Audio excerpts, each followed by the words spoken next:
Mëshira dhe mençuria e pejgamberit sallallahu alaihi wasallam në kohë krizash.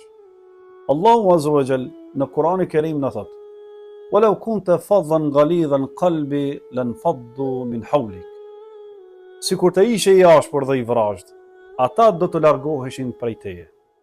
Ky ajet u shpall pas një ngjarje të veçantë në betejën e Uhudit, ku disa nga shokët e pejgamberit sallallahu alaihi wasallam e lanë vendin e tyre që ishin urdhëruar të mbashin në betejë. Allah azza wa jall tregon se nëse pejgamberi sallallahu alaihi wasallam do të ishte i ashpër me ata që e kishin shkel urdhën, do të largoheshin nga rrethi i tij. Por pejgamberi sallallahu alaihi wasallam tregoi madhështinë e moralit dhe butësisë së tij. Tha Allah azza wa jall: "Fa'fu anhum wastaghfir lahum wa shawirhum fil amr." Prandaj tha, falu atyre gabimin, kërko falje Allahut për ata dhe këshillohu me ata për çështje të ndryshme.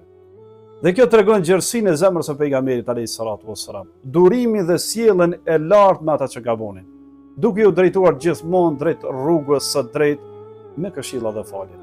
Allahu azza wa jall thotë se kjo ndodhi me mëshirën e Allahut, që ndihmoi pejgamberin sallallahu alaihi wasallam të vepronte në mënyrë të drejtë dhe të urtë, duke siguruar sukses dhe drejtim për muslimanët.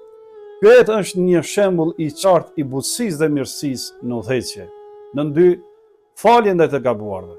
Në 3, konsultimit dhe bashkëpunimit edhe me ata që kanë gabuar.